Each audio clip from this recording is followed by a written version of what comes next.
नमस्कार, मैं हूं आपके साथ पूर्णिमा मिश्रा। हमारे खास प्रोग्राम क्या कहते हैं नरेंद्र मोदी में आज आपको सुनवाएंगे पीएम मोदी का वो ऐतिहासिक भाषण जो उन्होंने 5 मई 2024 को उत्तर प्रदेश के इटावा में दिया। अपने भाषण में प्रधानमंत्री ने कहा कि पहले उत्तर प्रदेश में माताओं बहनों का घर से निकलना मुश्किल था। व्यापारियों से रंगदारी, फिरौती, जमीन पर कब्जा आम बात थी। सपा राज में नारा चलता था, खाली प्लॉट हमारा है, और कहीं भी ये अपना झंडा गाड़ दिया करते थे। लेकिन उत्तर प्रदेश को इस स्थिति से निकालकर बीजेपी सरकार ने उज्जवल भविष्य की गारंटी दी है। ये विकसित भारत का संकल्प क्या है? ये विकसित, ये सिर्फ 4 शब्द वाला मामला नहीं है। इसमें 4 शब्द और जुड़े हैं। आपके बच्चों का सुखी संसार, आपके बच्चों की आय, उनका रोजगार, यही तो विरासत है जो मोदी आपके बच्चों के नाम लिखना चाहता है। और साथियों, इन परिवारवादियों की विरासत क्या है? इनकी विरासत गाड़ी, बंगला, राजनीतिक रसूख,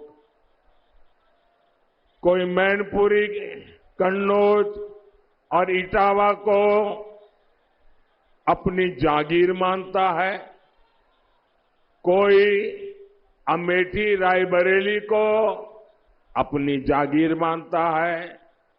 लेकिन मोदी की विरासत गरीब का पक्का घर है। मोदी की विरासत देश की करोड़ों माताओं बहनों को मिला शौचालय है। मोदी की विरासत दलित पिछड़ों को मिला बिजली, गैस, नल, ये जो सुविधा है ना, वो मोदी की विरासत है। मोदी की विरासत गरीबों को मिला मुफ्त अनाज है। मोदी की विरासत गरीबों को मिला मुफ्त इलाज है। मोदी की विरासत आपके बच्चों के उज्जवल भविष्य के लिए बनाई गई राष्ट्रीय शिक्षा नीति है। मोदी की विरासत तो सबकी है, सबके लिए है। कौन जानता है कि 2047 में, 2047 में आपका ही बेटा बेटी प्रधानमंत्री बने, मुख्यमंत्री बने।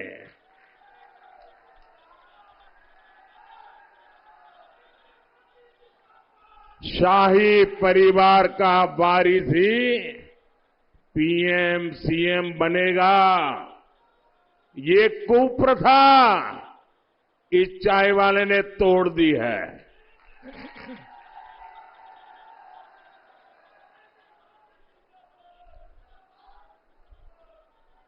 हमारे यहां कभी राजा राम मोहन राय का नाम आता है कि भाई उन्होंने फलानी कुप्रथा तोड़ दी। वैसे कभी आएगा कि देश में एक प्रधानमंत्री होते थे, चाय वाले थे, और उसने एक ऐसी कुप्रथा को तोड़ दिया कि गरीब का बेटा भी मुख्यमंत्री बन सकता है, गरीब का बेटा भी प्रधानमंत्री बन सकता है। भाइयों और बहनों, सपा कांग्रेस की बातें झूठी, वादे भी झूठे हैं। सपा कांग्रेस के नारे झूठे और नियत में भी खोट। ये लोग लगातार झूठ बोलेंगे, चाहे इसमें देश का, समाज का कितना ही नुकसान क्यों न हो, इन लोगों ने देश को कोरोना के संकट काल में भी नहीं छोड़ा था। मोदी तब एक एक जीवन बचाने में जुटा था। देश के वैज्ञानिकों ने टीका बनाया, लेकिन सपा कांग्रेस के लोग उसको भी बदनाम करते थे। खुद चोरी छिपे टीके लगवाते थे और टीवी पर, सोशल मीडिया पर जनता को भड़काते थे ताकि हाहाकार फैले और पाप मोदी के माथे पर लगे। साथियों, अब ये हमारा लोकतंत्र, हमारे संविधान को लेकर झूठ फैलाने में एड़ी चोटी का जोर लगा रहे हैं। क्यों? क्योंकि मोदी ने इनके वोट बैंक को, उनकी तुष्टीकरण की पोल खोल दी है। साथियों, आपको पता होना चाहिए, 75 साल पहले जब देश का संविधान बना, उस समय देश के विद्वान लोग संविधान बना रहे थे, तो हमारे संविधान निर्माताओं ने कहा था कि धर्म के आधार पर आरक्षण नहीं होगा। बाबा साहब आम्बेडकर ने कहा था, अरे खुद नेहरू जी ने भी कहा था कि धर्म के आधार पर आरक्षण नहीं होगा। लेकिन अब सपा, कांग्रेस, ये सारी कंपनी एससी, एसटी, ओबीसी का आरक्षण छीनकर उसे धर्म के आधार पर बांटना चाहते हैं। कर्नाटका में रातों रात इन्होंने मुस्लिम जातियों को ओबीसी घोषित कर दिया, रातों रात फतवा निकाला, थप्पा मार दिया कि कर्नाटक में जितने मुसलमान हैं सबके सब ओबीसी। तो परिस्थिति क्या हुई? वहां जो ओबीसी को 27% आरक्षण मिला हुआ था, इसका सबसे बड़ा हिस्सा इन्होंने डाका मार लिया, चोरी कर ली, बाकियों के पास कुछ बचा ही नहीं।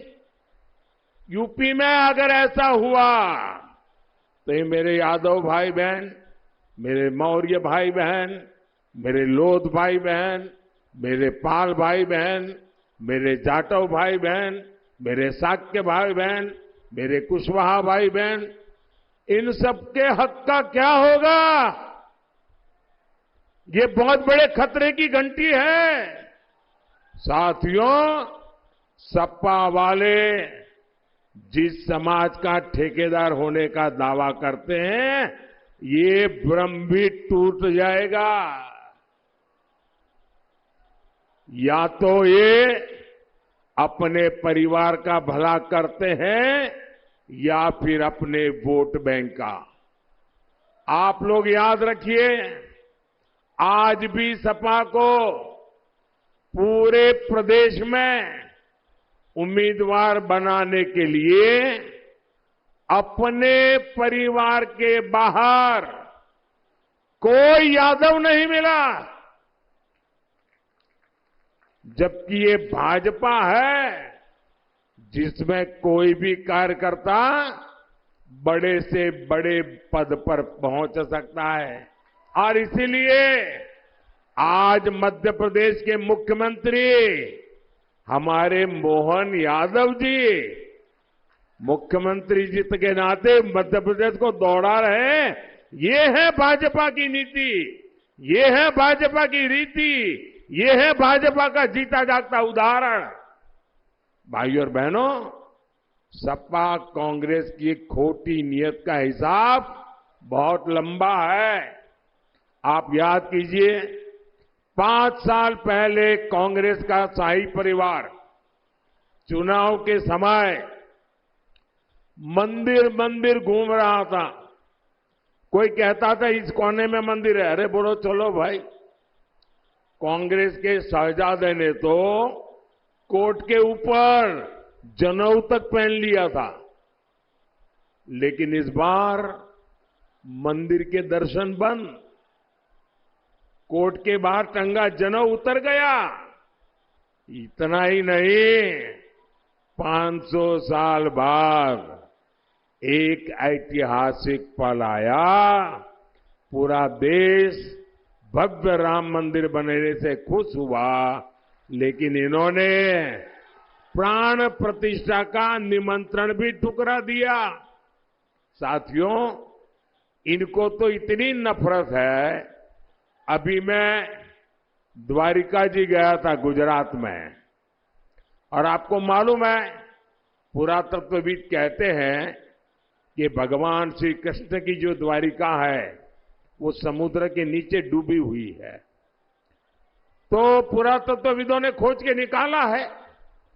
तो मेरा मन करता था कि जो द्वारिका प्रभु कृष्ण ने बनाई है, मुझे वहां जाकर के माथा टेकना चाहिए। और इसलिए मैं समुद्र में नीचे गया, पूजा की, और भगवान कृष्ण को पसंद मोरपिंच वहां भेंट चढ़ा करके आया।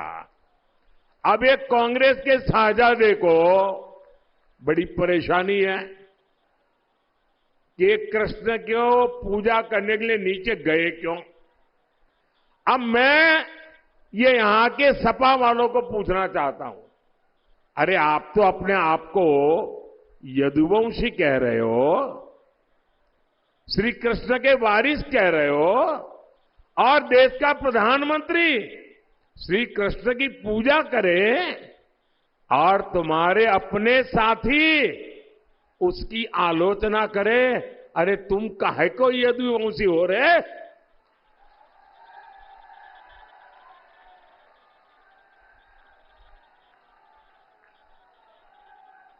उनको पूजा भी नौटंकी लग रही है। मोदी को गाली देते देते ये लोग भगवान कृष्ण की पूजा तक का अपमान करने लगे हैं, और ये यदुवंशी उनकी आरती उतार रहे हैं।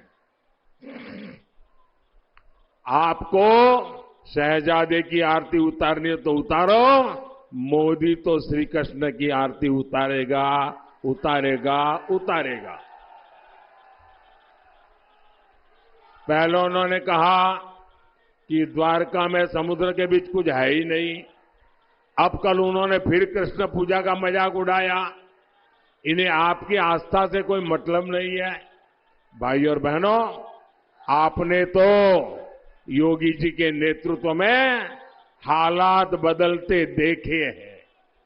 यहां माताओं बहनों का घर से निकलना मुश्किल था। व्यापारियों से रंगदारी, फिरौती, जमीनों पर कब्जा आम बात थी। सपा राज में नारा चलता था, खाली पट्टा हमारा है, यही नारा था उनका। कहीं भी अपना झंडा गाड़ दिया करते थे। उत्तर प्रदेश को इस स्थिति से निकालकर योगी जी ने उत्तर प्रदेश के उज्जवल भविष्य की गारंटी दे दी है। ये जो क्षेत्र कट्टा फैक्ट्री, कट्टा बनाने का काम, अब आज देखिए कमाल, यहां डिफेंस कॉरिडोर बन रहा है। आज यहां के वस्त्र उद्योग और कन्नौज के इत्र को नई पहचान मिल गई है। और मैं तो विदेश के मेहमान मिलते हैं ना, तो कन्नौज के इत्र की सुगंध उनको अवश्य मौका देता हो, क्योंकि उन्होंने नेचुरल चीजें देखी नहीं है जी।